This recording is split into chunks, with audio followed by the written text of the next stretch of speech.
There's a renewed interest in exploring ancient cultures, such as the Native Americans,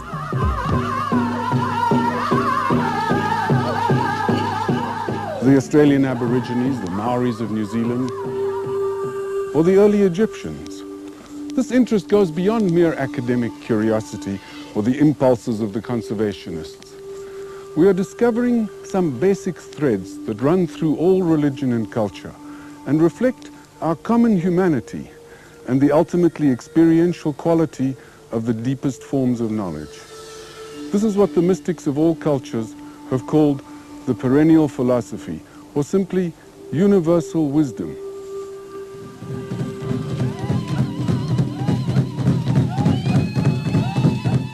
Nowhere in the world is there such a mass of ancient culture and spirituality throbbing with life as there is right here in Africa, the proverbial cradle of man. During the past few hundred years, Africans have had to adapt to, be converted to, or at least conform to the European way of doing things in order to participate in the dominant culture and its economic structures. Traditional practices which were forced into the background still exert great influence on the emotions, perceptions and values of most Africans. The ancient wisdom that was obscured and dispersed is now re-emerging to take its rightful place amongst the rich heritage that must shape our rainbow nation. We will speak to some African visionaries to gain an insight into traditional African ways. We will attempt to go beyond the various ethnic divisions that exist in our country, beyond only the curiosity values of arts and crafts, of rituals, songs, and dance.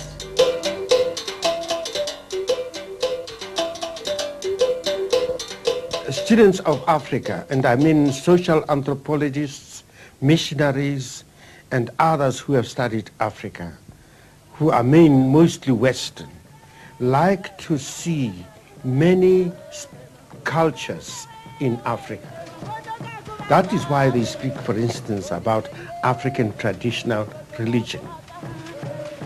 The Africans themselves, when they speak about it, don't call it religion. They speak about the ways of our fathers, mekgwa ya boraro, or amasiko obawethu. And when they say that, they really talk about something that covers much more than the Western understanding of the discipline that is called religion.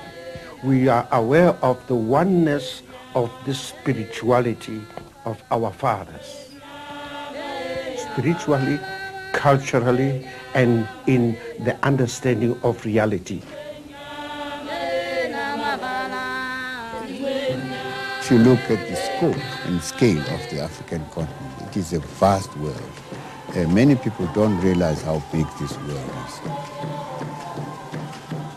And as a vast world, its approach to thought as to complement, as to celebrate that idea of scope, scale, of endlessness. I think it is not clear to many people how, to what extent environment, that reality influences the thinking of people. The Western approach to thought seems to be more cerebral, more concerned with fragments of thought and classification of these ideas as fragments. Whereas the African system is more concerned with an integrative approach, celebrating not so much the abstract, but celebrating the interconnectedness between the spiritual and the physical. Therefore, concerned with symbolizing things rather than projecting them as they are separate, in their separate contexts. We are, in other words, engaged in spirituality in the very physical, everyday life itself.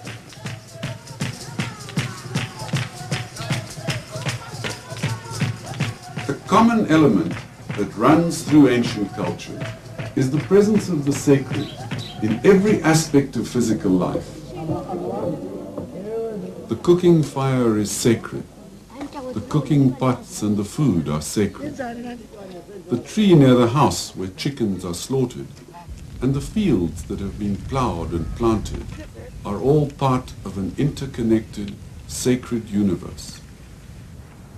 The stories that are told by the elders to the young contain the symbols of the culture.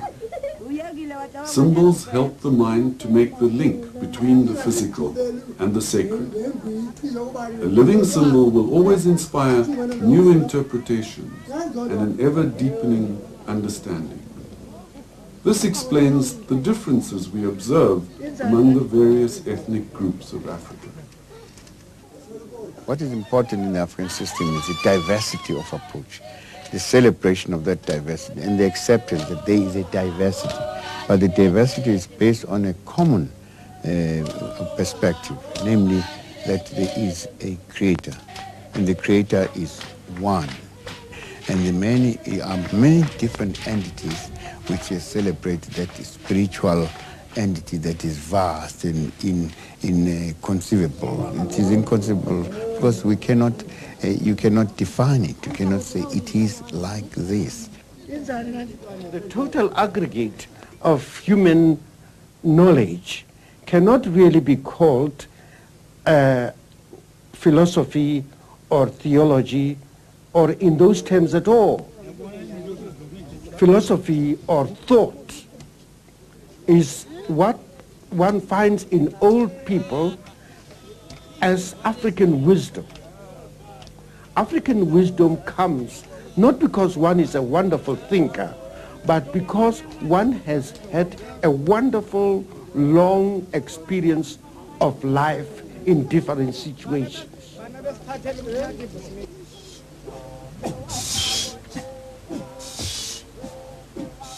It seems in the African system, the cosmological structures, the worldview, celebrate the idea of physicality as well as the idea of spirituality. Of course, the physical aspect is visible to us. It is an outcome. It is an expression of the spiritual entity, which is greater, bigger.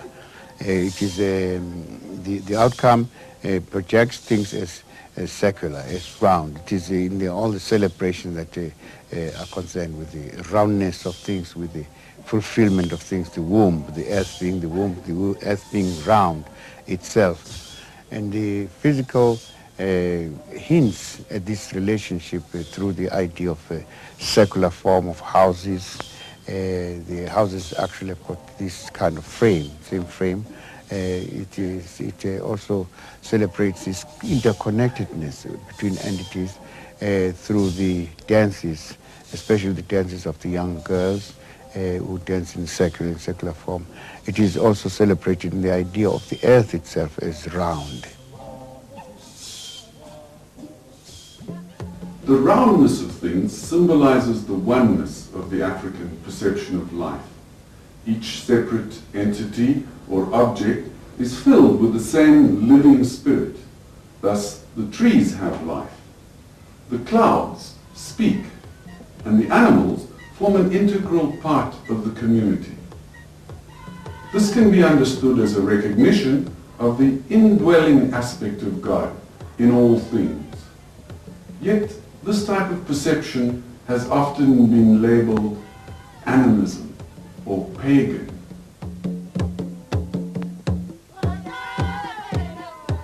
Our fathers will not claim to be able to account for how the whole creation came into being. When pushed on that issue, they say about nature, the trees and the mountains, they say just openly and simply, we found them here. The second thing is the unity of being, all being, whether it be fauna or flora, animals and people are all one, and we are all bound together in one being.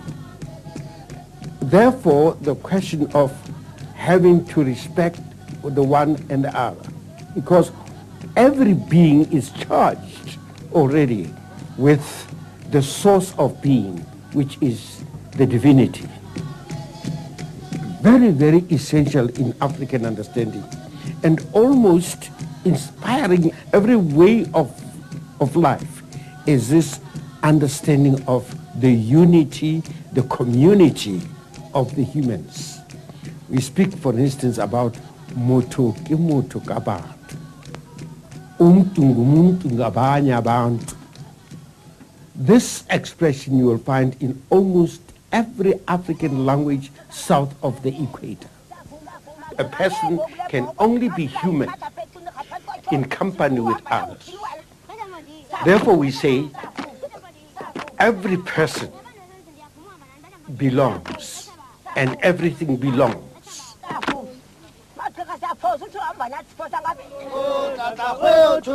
The human person is something like a dynamo which is being charged by the presence of the divinity within it, and it exudes this divinity in relationships with other people.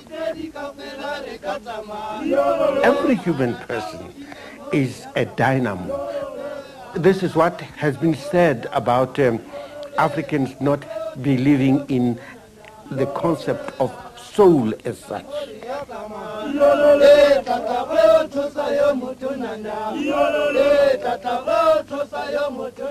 Lastly, what Western man calls religion comes to the African as an instinct.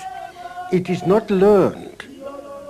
It comes from within, and it is part of one's life. You don't have to seek it. You don't have to hunt for it. It directs every aspect of life, sleeping or waking, relationships and everything. It is what I have come to call the mysticism in the ordinary.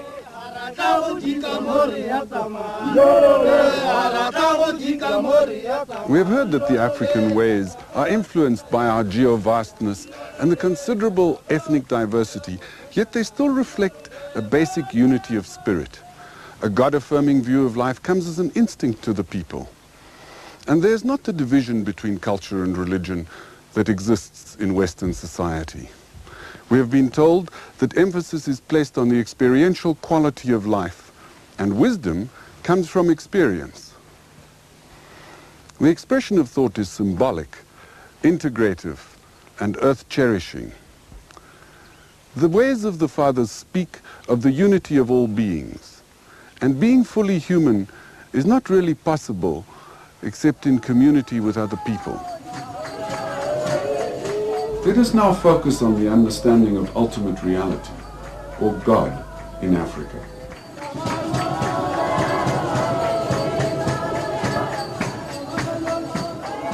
First contact with the Africans gave the Western man an impression that they did not have any idea about what they called God. In fact, up to this day, I do believe there are many Western people who do not believe that Africans ever had a concept of God. The Xhosas call it Kamata. The Zulus call it Unkulunkulu, big beyond big. And Umbelingangi, the one who came before everything ever came. The Soto and the Tswana people call it Mudimo.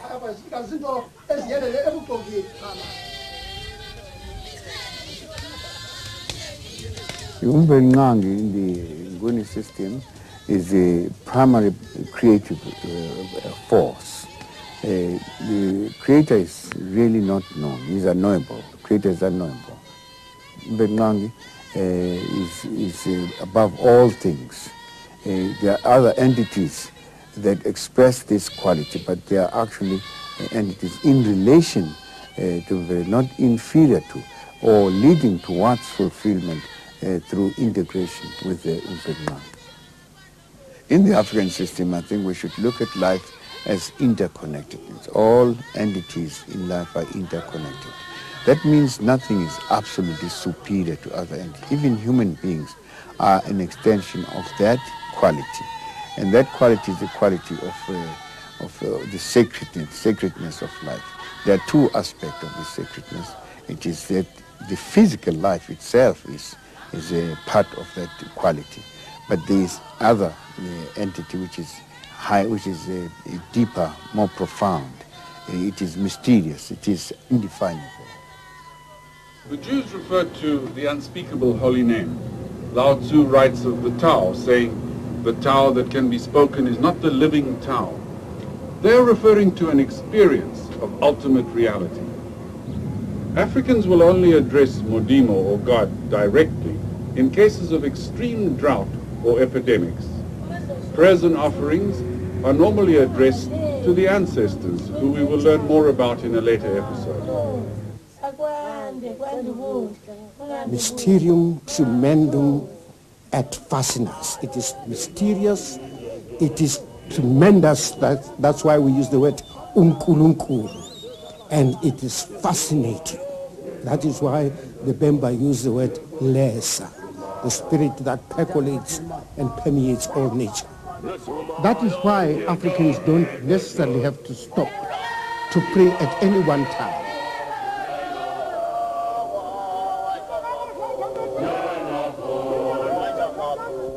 According to the Zulu system, the creator has one daughter, one child is a daughter, Nomkhubulwane.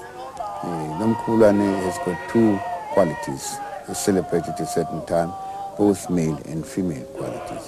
And as the only daughter of the creator, of course, symbolize the quality of motherhood, creation itself being maternal. Underneath the earth, it is understood that there is a big hollow place, a hole in the ground, which is called Musima, a hole.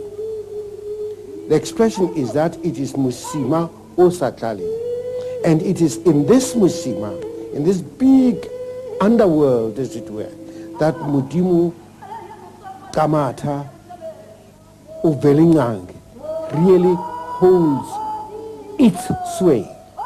And this is where our grandparents came from when they came out of the hole in the ground. This is, to me, the African picture of heaven.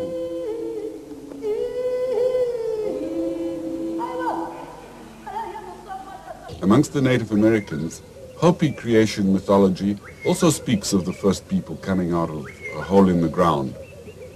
Ancient Romans wrote about the underworld and the fields of Elysium. Roman citizens were actually buried with a coin in their mouths to pay the ferryman Charon to take them across the river Styx, which formed the boundary into the underworld. Contemporary Western opinion is divided between the religious belief in creation and the theory of evolution as presented by the scientists. Amongst the Nguni people, there is the myth of Ushanga.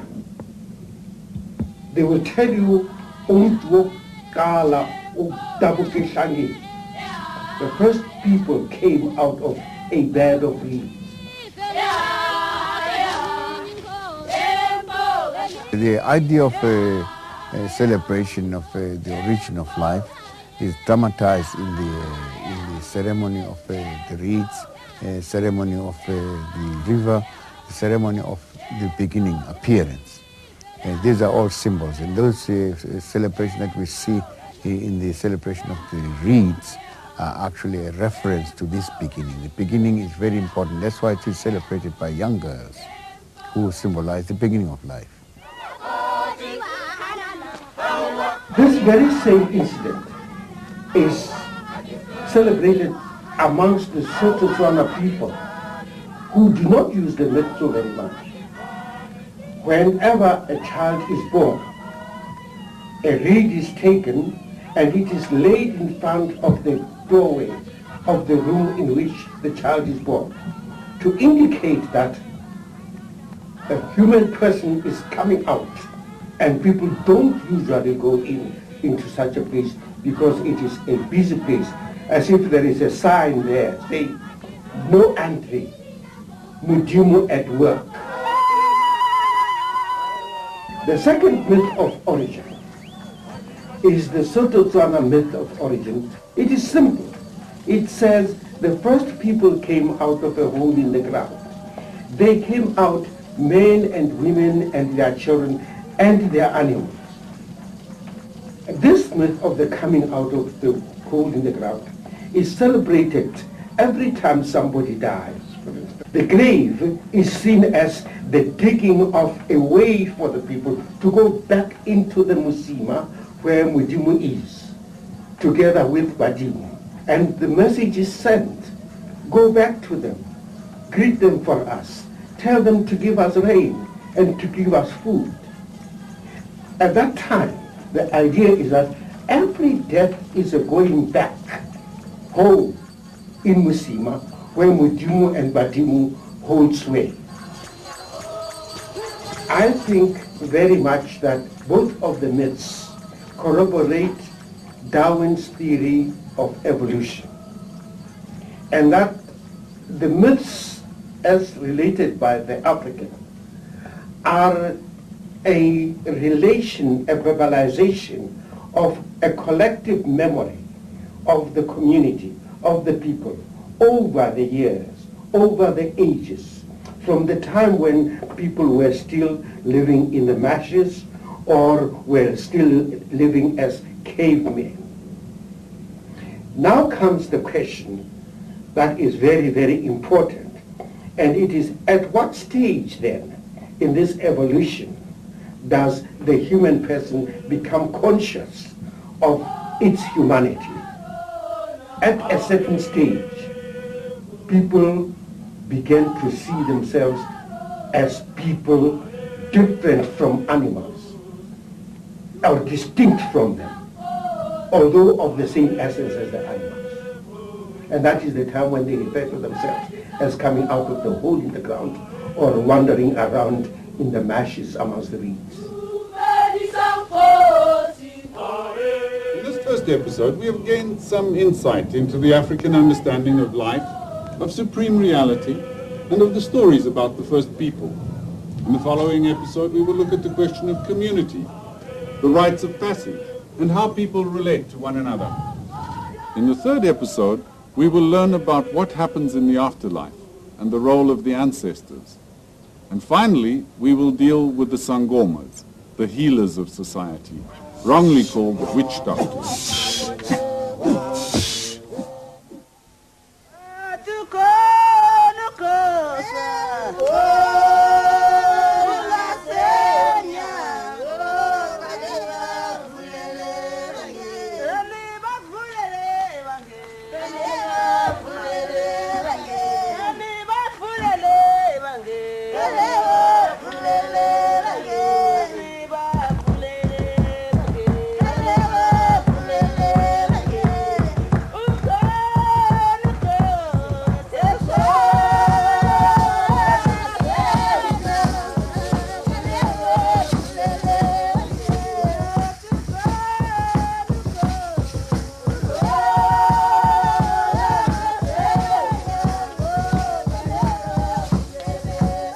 Man, know thyself is the great challenge that the Greek philosopher Socrates left to us all.